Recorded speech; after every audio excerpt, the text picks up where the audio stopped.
نبقى راح تهضر معاه، راح يا نبقى يا تهضر نورت معايا افريك انايا. نورت شوف افريك نورت انا افريك شوف نورت افريك من فضلك حدد له الوقت، حدد الوقت. انا هذا شوف النقاش شوف ديال الغوات شوف ما شوف عندي اوكي يدير الرأي مداخلته المغربي ويتضبط انت ويمون نعطيه تكلمت انا الجواب. ساعتين وما اصبر ما تقد حدا تجاوب، ما تقد تجاوب. الرأي المغربي جاوبني عدل نتكلم معك انا. مداخلتك. يا شوف كنت ساكن في حدا الصحراء مين الغربية، اصبر يا عدل حدامين. يا لا شو اصبر يا اسمعني يا اخو استاذ صند يا اخوان صند يا نقطة صند نظام. عدل الرأي المغربي لا مداخلتك تسمح. وحط ميوت ولا الرأي نجاوبك ونجاوب المغربي سبعينات منك.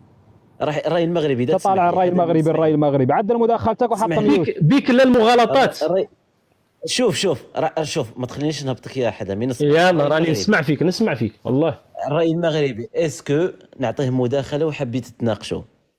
والله الرأي المغربي. خليني مع الرأي المغربي. يا دين الرب شحال يهضر. الرأي المغربي اسكو راك حاب تناقشوا ولا اعطيه لا؟ مداخله وحدد له فيها الوقت ويحط ميوت ويسمع الجواب. اوكي شوف، وما راحش يكون ما يشخصنش الامور، تكلم بصفه عامه. تفضل والله. يا حدا. شوف باش ما يحاني مني، شوف باش ما يحاني مني انا جدي بايا خالتي انا منه، هذا كلام ما عندنا في داخل. عندنا قضيه تكلم لي في القضيه. انا والله. شخصنيتي عائلتي ما عندك فيها داخل. شوف حدا مين الرأي المغربي راهو ضيف عندي في اللايف. انا كجزائري اني نقول لك باللي النظام خلع عنا بعد الله الا خلع عنا.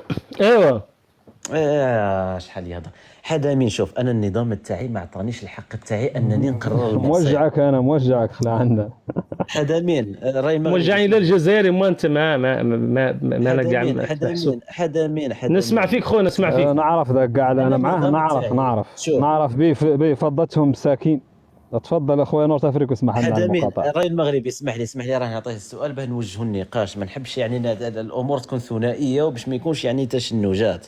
حدا مين انا النظام تاعي منذ الانقلاب تاع بن بله سنه 1962 ما عطانيش الحق تاعي باه نقرر المصير تاعي انا. الى يومنا هذا مازال خوتي الحراقه يحرقوا في البوطي. الخرجات هذه تاع باريس بعد الحراقه مجبرون ان يحضروا لهذه الخرجات باه نعطوهم باسبور في القنصليه تاع الجزائر اللي هو حق يعني من الحقوق تاعهم. السؤال تاعي انا كجزائري اسك الى متى راح يستمر هذا الدعم المالي والعسكري؟ تفضل يا حدا. وهذا السؤال انت كجزائري سولوا الجزائر. انا نسول الجزائر. سول الجزائر انت مالك جزائري. انا نسقسيك انت اللي راك تندوف. انا نسقسيك انت مالك جزائري.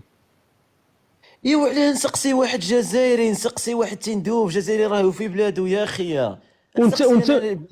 وانت اصبر علي انت راك تناقض مع الكلام ذا اللي تقول لي. شوف صبر عليا. انت مالك قلت لي بلادي ما عطاوني حريه. اسم الحريه ما عطاتك الجزائر؟ ايوا نقرر المصير تاعي. اسم المصير انت راك مالك جزائري. شوف بن بله انقلب على الثوار الاحرار. يا اخي هاد الروايات والله اول مره نسمعها من عندك. شوف باسكو نتايا باسكو على بالي باللي نتوما شوف يا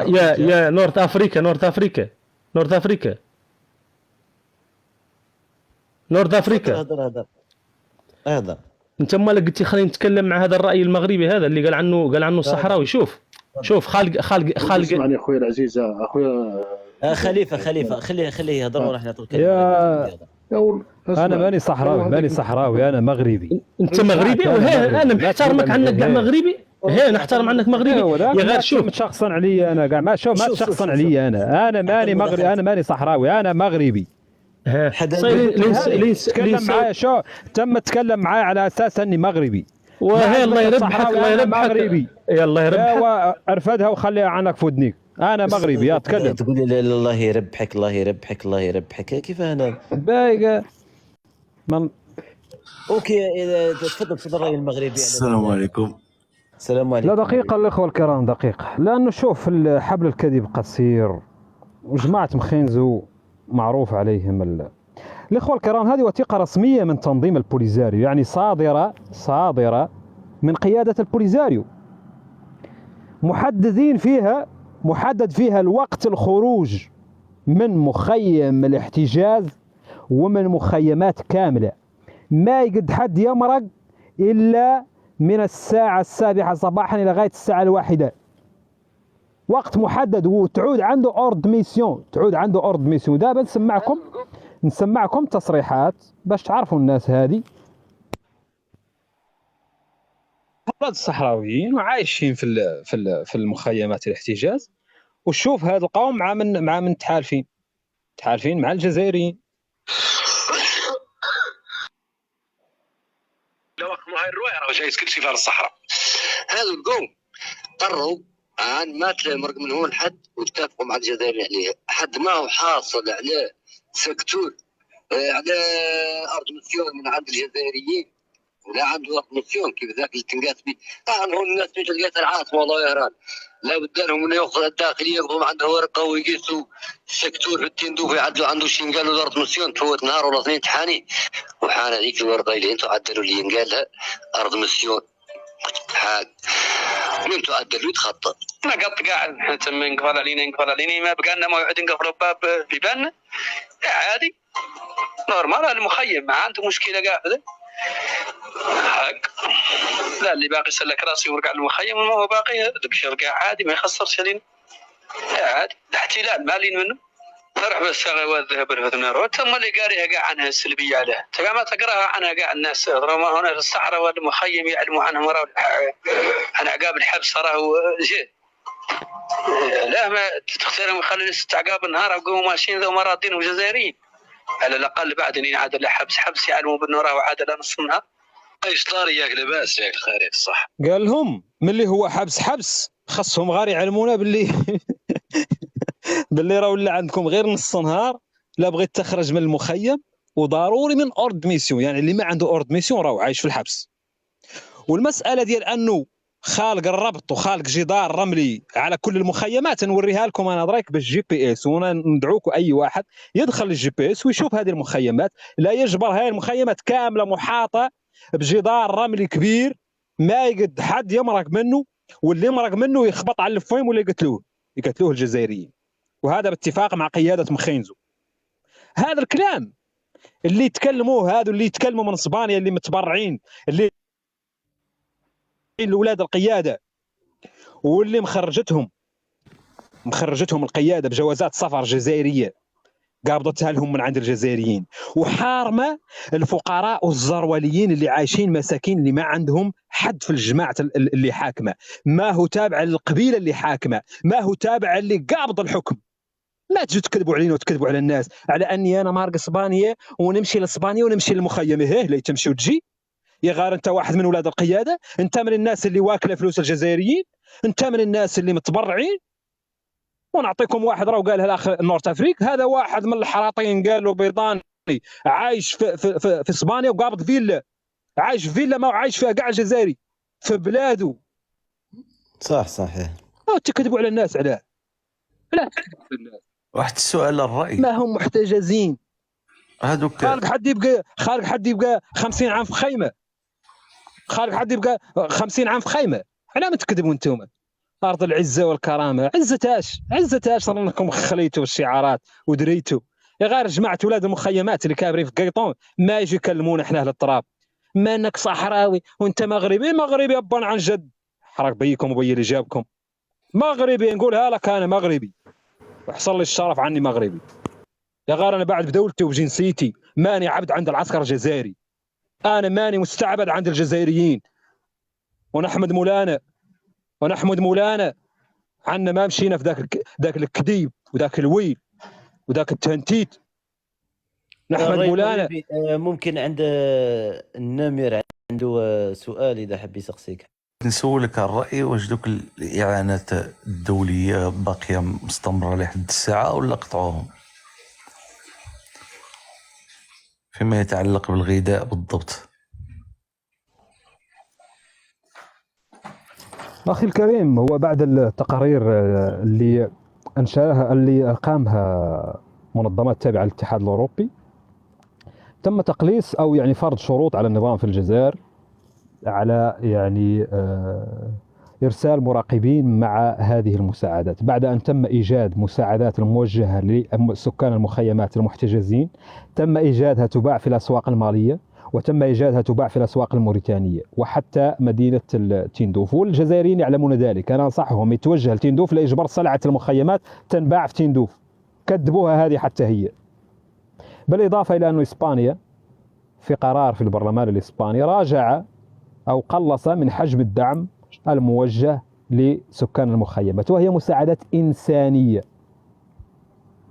شوي من خيزو، شوي من الروز، وشوي من العدس الخامر ومن اللوبيا الخامرة، ويقبضها النظام في الجزائر ياخذ حقه، وتقبضها جماعة مخينزو يقبضوا حقهم ويعطوا الفتات للسكان المساكين. هذا هو اللي كاين. وإذا كانوا ما هم محتجزين، هذه قاعد فكرت أنا، إذا كانوا ما هم محتجزين علاه قيادة الجبهة وقفت الزيارات أو تبادل الزيارات؟ اطلع جاوبني. كان هناك تبادل للزيارات بين سكان الأقاليم الجنوبية بالمملكة المغربية ومخيمات الاحتجاز. هذه الزيارات كان يرعاها الأمم المتحدة أو ما يسمى بالصليب الأحمر الدولي. هذه الزيارات تم إيقافها من طرف النظام الجزائري وقيادة البوليزاريو العميلة بعد أن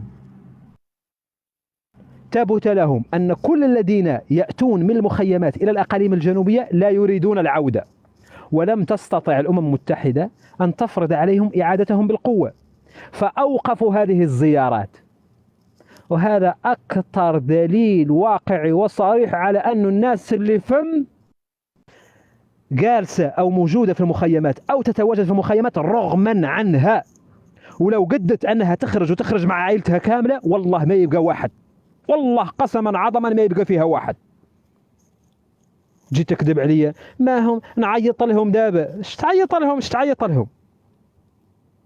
عيط لهم قال لك مغالطات. يعني شوف الرأي المغربي يعني حتى وين كانوا يعني غير محتجزين يعني ويتجولون بحرية يعني في مدينة تاع تندوف، هذا ماهوش الموضوع تاعي.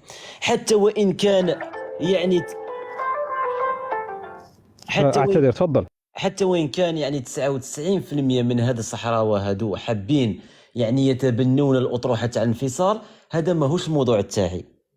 روح بعيد يا أخي، اخرج من تندوف وربي يسهل عليك، لأنه هذه القضية أصبحت عبئا علينا قبل أن تكون عبئا على خوتنا في المغرب. وباه نعطي له الكلمة النمر المغربي يعني حاب يعطي فقط إذا سمحت لي تكبر لي الصورة الله يطول لي عمرك، حتى يعلم الجزائري ويعلم حتى يعني المغرر بهم من أبناء المخيمات الذين ولدوا في المخيمات، ليعلموا حقيقة الوضع في الأقاليم الجنوبية للمملكة. هذه مدينة العيون، كبرى محافظات الصحراء الغربية المغربية تاريخيا وحاضرا ومستقبلا. فالذي يقول لك أن هناك من سيأتي لزيارة هذه المدينة ويعود إلى المخيمات الاحتجاز ليعيش في نهار حار وليل بارد وقلة في الغذاء وفي الكرامة وفي الحرية، فأنا أسائله أي منطق أو بأي طريقة أو منطق تحكمون؟ هذه مدينة العيون، وهذه كبرى ساحاتها ساحة المشور. ويقول لك مدينة محتلة، ويقول لك مدينة محاصرة عسكريا وقوات أمنية واضطهادات ومظاهرات وانتفاضات. هذه أجواء العيد الفطر التي مرت في مدينة العيون كبرى محافظات الصحراء. وأبناء الصحراء يعبرون عن يعني أجواء العيد كيفما هي. هذه حتى هي يسمعوها درك تتكلم يقول لك ما هي صحراوية مستوطنة. خليتوا ودريتم دا التنتيت، خليتوا ودريتم دا التنتيت. دا الشارع أعطيني سيارة شرطة واحدة من غير الشرطة اللي تنظم المرور. صحيح يعني طيب خلينا نزول الحراطين نجيبون ندوشوا لهم في هذا الرقار في هذا الرومبان، يشوفوا هذه يقول لك ما هي صحراويه مستوطنه. كاع اللي ما يتماشى مع جماعه مخينزه مستوطن ما هو صحراوي. شوف الرأي المغربي حتى احنا يعني في الجزائر لازمك تقول يحيى عمي تبون ويحيى عمي شنقري باه تكون جزائري. حتى نفس الشيء راه ينطبق عليكم، يعني باه تكون صحراوي لازم يعني تتبنى الأطروحة تاع الانفصال. راح نروح باه نروح يعني نعود للنقاش. يعني لما نتكلم يعني مع افيك ان سيتويان لومدا يعني مواطن جزائري عادي ونقول له باللي نتكلم على القضيه تاع الصحراء، ويقول لي باللي هادو راهم مضطهدين وهربوا من الاضطهاد ومن التعذيب وراهم في تندوف ولازم نحتضنوهم وراهم لاجئين. فاكتشفت يعني مؤخرا انه هاد الناس اللي راهي في تندوف ما عندهمش بطاقه لاجئ، ما عندهمش بطاقه لاجئ. ثانيا كان سبق لي وتكلمت يعني بعض خاوتنا قالوا لي باللي كاين واحد الانسان اذا حب يعني تحاوره هو يعني صحفي ممثل لبوليزاريو وعنده عنده صفحه في التيك توك اسمها الفريق الاعلامي الصحراوي ولا ما على باليش. وصعدت معه في اللايف وسقساني يعني قال لي واش رايك في الشيء اللي قالته الوزيره الاسبانيه على المغرب وكان حاسبني يعني من بوصبع المبردع، وكان حاسبني باللي راح نطيح لخوتنا في المغرب وراح نضرب في المقدسات تاع المغرب.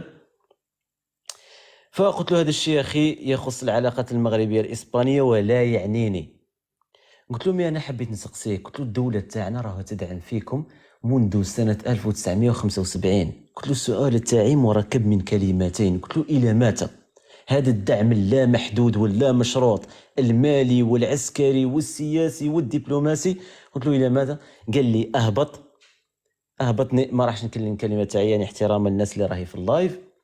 وصدمت يعني لما عرفت باللي هذا الشخص يعيش في العيون التي هي تحت السلطة